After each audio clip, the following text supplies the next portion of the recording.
This is Mike Shears for Pro Boxing Fans. I'm joined by Eddie Hearn. Eddie, Filip Hrgovic was too good tonight? Yeah, that's exactly what it was. You know, a British level fighter against a world-class fighter. No shame in it. You tried your best. You weren't good enough.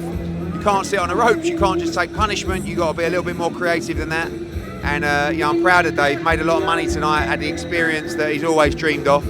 But that's sport. And if you're not good enough, you get a little bit exposed, and that's what happened. A British level heavyweight against a world-class heavyweight. It was hard to hear ringside, but it sounded like you were talking about Dave Allen's story. I mean, just what a journey for Dave Allen so far. I always want our fighters to reach the pinnacle of the sport, world championships, but I also want to make sure they're happy, financially they're secure forever, and Dave's ticked all those boxes, so very proud of him, and we'll see what's next. When you saw Jay move this hole, was that the right decision? It started to get uncomfortable.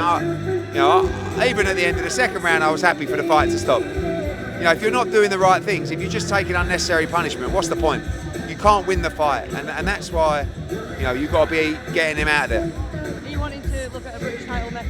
Yeah, maybe. I think Dave will come round in 8 rounders. He talks about reaching 40 fights. He's got 3 fights to go. Dave would be happy having 6 and 8 rounders. But we've done our job now with Dave Allen. If there's something else that will be a nice ending, like let's get out of this sport healthy with a smile on your face. So maybe one little run back at his level, and then that'll be it. Do you think the occasion got to him at all? No, he just wasn't good enough. What did you make of Hrgovic's performance? He's a good fighter. I think Hrgovic is a world-class heavyweight. Is he elite? I think he's close to it. And there was one stage I think he was really close to it, but he's going to fight at Itauma now. I think it's a good fight. I think Moses will be much too sharp for him, but I think it's a proper challenge. I think it's Moses' first real test. Eddie, we know there's a multi-fight deal with Dave Allen. I mean, you're not going to look straight at a British title. What would your message to Dave Allen be moving forward now? Go and have a nice holiday.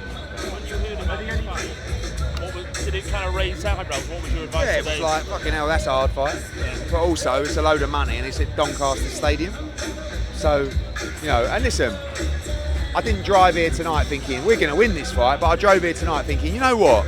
It's pissing down with rain. If you get Hrgovic on a bad night, and you can just have a little bit of success, who knows?